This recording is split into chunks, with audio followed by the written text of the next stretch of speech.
Jason, you're blowing my mind a little bit, sir.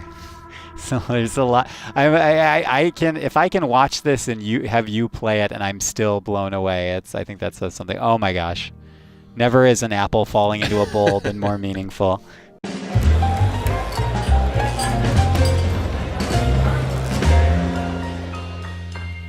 Hello, my friends. Welcome back to PlayStation Underground. On today's show, we are playing Gorogoa, which is coming to PS4. I am joined by the game's creator, Jason Roberts. Jason, welcome to the program. Hello. Thanks for having me. It's a pleasure to have you here. There is a lot to talk about in this game. It is a game all about framing, I think is safe to say. It is a puzzle, both a puzzle and maybe loosely narrative-based game. And I kind of want to hear how this all started. It is narrative. The narrative is, somewhat intentionally mysterious. I've been asked about how it started many times, and so it's partly truth, partly myth at this point to try and reconstruct the origins that happened like 10 years ago now, probably, before I, Yeah, you've been especially from concept, you've been working on this for a long time. Yeah, I mean, back 10 years ago, I was just writing down stuff in notebooks, probably. I started it very sort of indirectly grew out of a comic project. So I like making visual art, I like drawing, and I was but I've always had trouble just doodling absently, and I need drawings that I make to be part of some kind of a project or structure. So I was looking for something that would just give me reason or a structure within to produce lots and lots of do lots of visual design and lots of drawing. I first tried a comic, and that went perfectly. It went perfectly up until page about 11, and then I hadn't thought the story through, and it was too hard to go back and change things because I've already so exquisitely laid out all the panels. And I also realized that it was the page layout, assembling the frames, that I was most excited about. That structure more so than the particular story I was telling. And I began to think about ways to take that, kind of creating that mosaic of these kind of visual or narrative compartments that make up the comic page and do something else with them. Take away the rules of sequential art that is kind of definitional to comics and explore something else, because I like seeing framed images arranged in this kind of evocative way, and just by seeing multiple images, your mind tries to figure out how they're connected. And I want to quote you in something, an absolutely marvelous quote that you gave us for PlayStation Blog, actually, which is, a spoon is just a spoon, but a framed picture of a spoon is a message. And I think that is such a marvelous marvelous piece of information about how you kind of view the purpose of this game. Yeah, I mean, I was partly just kind of fell in love with the idea of seeing something inside of a frame, I think. Right. Because there's always some intentionality or purpose behind something being framed. I mean, if you see pictures on a wall, they're there because they're meaningful. Right. Or you needed to just fill all that dead space up on the wall. Yeah, I mean, well, that's a meaning of its own, I guess. It's true. But we actually almost breezed right through it. But I love you kind of got to a great little initial moment of clarity in which you lined up the branches and the apple fell into the basket, and that's kind of showing how all these frames are interconnected in a really fascinating way. Yeah, that is a moment that is sort of engineered for the player to stumble across, because it's not explicitly explained that that's going to happen. So the game just funnels you into a position where you kind of have nothing to do but move tiles around until you hit on that. Because I feel like that having that moment be a surprise is more effective than having a tutorial pop up and tell you what to do. Agreed. And tell me, and because we're kind of you're playing for us right now, but describe to us a little bit about the various levels of interaction that you as the player have on the screen. You can move entire frames around, but it looks like you also have some degree of interaction with the objects in the frame, correct? Right. So within each frame, it plays a little bit like a first-person adventure game. So Okay. you Can move in and out. can move in and out. Rotate this. Probably. Yeah. Okay. Sorry, I can use just the controller buttons. You're used to that there keyboard. uh, There's a little clue There we go. of what we saw before. so you can move your point of view, and that's it. So you can't physically interact with Okay. objects. I see. So you're just moving your point of view, your perspective. And that was a very important design decision that I made early on, as a kind of discipline, partly as a kind of discipline for myself, so that I couldn't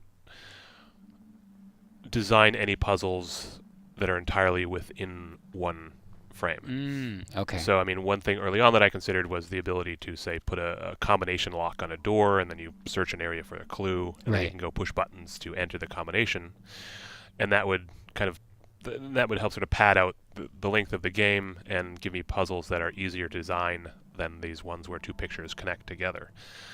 So I initially wanted that safety net, but I decided that no, I should, place this kind of discipline on myself where I have to use the unique mechanic of this game for every single puzzle. And that ended up making the design much more complicated, because I can imagine. there are many designs in the game that would have been much easier if the player just had to do like turn a lever or push one button to make something happen. Right. And it's through, as I always like to say, through restraint that we often reach our best work. So Yeah, I mean, I think that the inability to have direct sort of physical interaction by the player did force me to design puzzles in a weird and different way. And it forced me to make the source of energy for anything that kind of moves in the scene has to come from within the world. I'm trying to wrap my mind around it a little bit because there's so much interconnection between each scene, each frame, the items in the frame. How do you as the designer keep the puzzle part of all of that straight in your head? Like, did you just have like huge notes pasted up all around? What does your office look like? There wasn't much. I never found it very useful to take notes because drawing things doesn't have the right spatiality for designing puzzles. So what I would do is I would always start drafting things in the game engine. But I would start okay. But with like simple art, because a lot of the puzzles in the game are conceptually simple. Like for me, just the idea of the way a puzzle works is simple. The hard part is actually getting all the visual components to line up. Yeah. And making it work.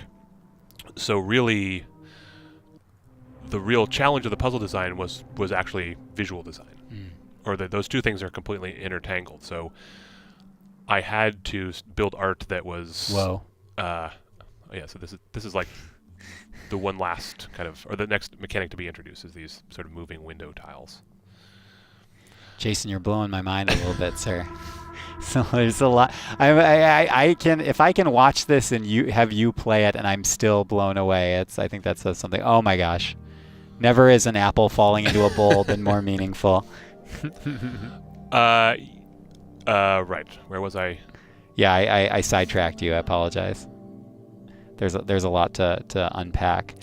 Well, you were talking about how you built a lot of it in the game engine. Oh, right. So usually when two scenes connect, you have to do things like match color and lighting across the two scenes. So in order to test out a puzzle, I had to build some version of the art that was good enough to suggest lighting or suggest color, because not everything that's part of a puzzle also before and after it takes place in the puzzle is supposed to look like a natural part of the world. So everything has to be kind of designed, to be to do two things at once. be a puzzle piece and be, a reasonable object in a scene that makes sense. That doesn't just break the inner logic of the whole game. And in a world that has some fanciful imagery, but the game world itself internally is not meant to be, apart from Gorogoa, the creature itself, is not meant to be that inherently magical. So right. I mean, that's sort of like the principle of not allowing player interaction. The magic is always supposed to come with the connection between two scenes and not within a scene. If there are fanciful illustrations within a scene in the game, those fanciful illustrations have a sort of a cultural reason to exist within the game world. When you were sharing this game either with, friends, family, or, early testers, did you find in any other, earlier versions that there were sections of the game that were significant roadblocks or challenges that you had to clear? Absolutely. And how did you overcome those challenges? You mean for the player? Yeah, well, as a designer, how did you address those?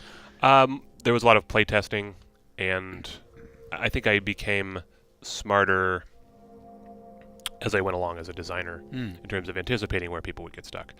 I think this shelf puzzle is like one of the block points, and it is one of the older puzzles in the game. Interesting. I don't think it benefits from as much of my game design wisdom as later games, as later puzzles.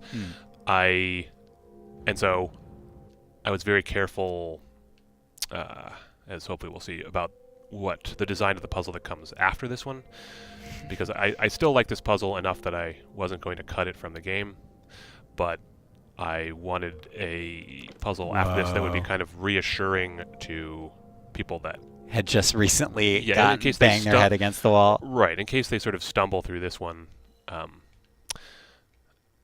the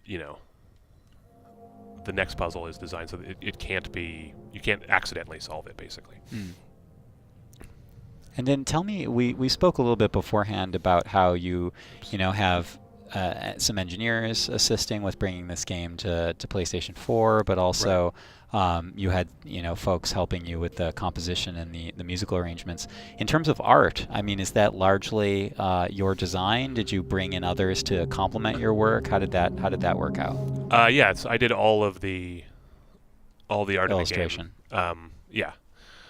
And animation as well. Yeah, I mean there's some 3D used in character animation, but I did that animation, and I learned that I should hire an animator on the next project, because although I was able to get the animations in the game that I needed, I really ran up against my limits in terms of like expressive character animation, and I think I guess I wanted out of hubris to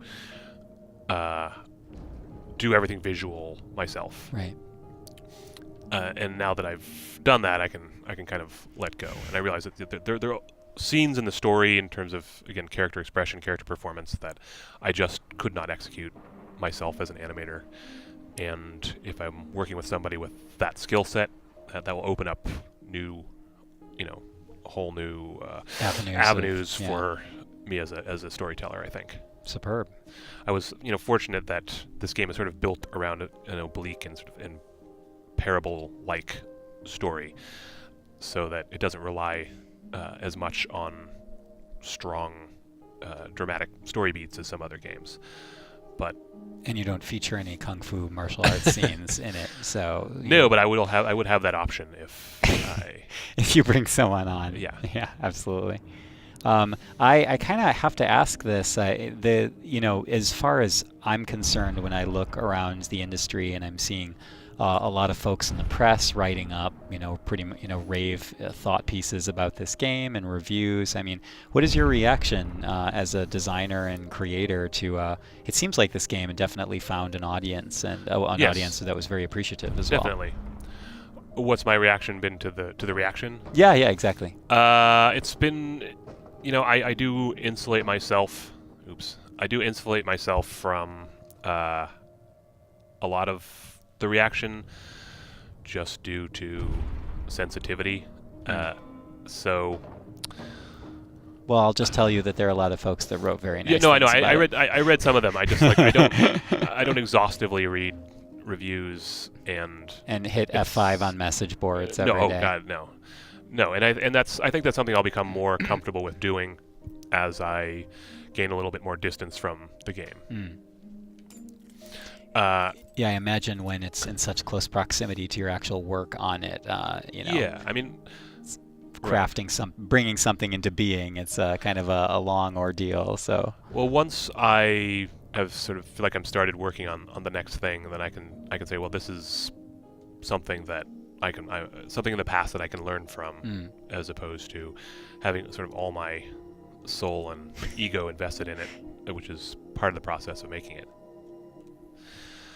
I love the lamp puzzles that you have in here of aligning the stars with the lamp. That's fantastic.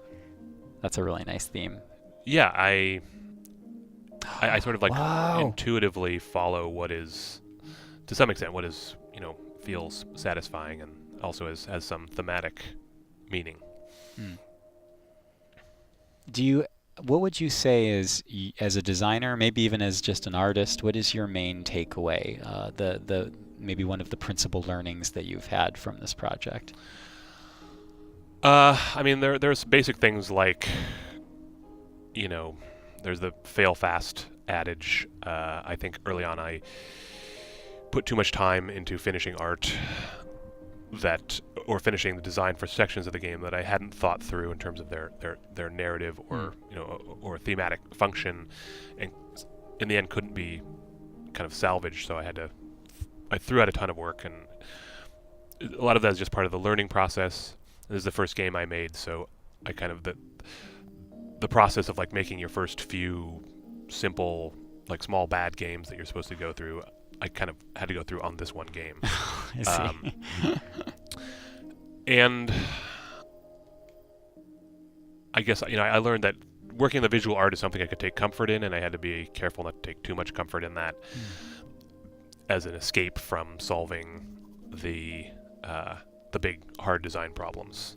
So there's always going to be something in any project that is sort of a comforting rabbit hole to go down.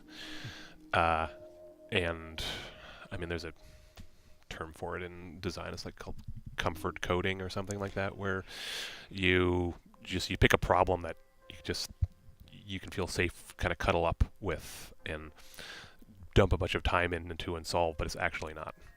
It's not the most important Yes. thing that you could be doing on the project. That makes sense. I don't know if you're comfortable answering this question, and we can totally breeze past if not, but if this is your first game, what was your discipline and your occupation before going into game design? I was a software engineer. So doing more technical Yeah. stuff than creative stuff. Yeah, it was not in the games industry, and I did that for more than a decade. Oh, wow. And I thought that that was my career path, but I didn't love it, and I wanted to do something creative. I didn't think doing something creative for a living was practical, and until basically that sort of era of successful indie games, was prominently kind of kicked off by Braid in the aughts. That made it seem like it was actually something that you could do. And I think of all the possible creative disciplines, at that time, gaming seemed like the one that made the most sense because of my combination of skills, and it's what I wanted to. I'd always imagined making games also, so I was excited about the possibility. Well said. And I am excited about the possibility of playing through this in its entirety, which we will save for another day. Yeah. But Jason, thank you so much for coming out here and recording with us. Jason Roberts is the creator of Gorogoa. We've been playing Gorogoa on the PlayStation 4 Pro today. And Jason, again, I really appreciate you being on the program with us. Thank you for sharing. Thanks so much for having me. It's been great. Absolutely. And until next time, join us on PlayStation Underground.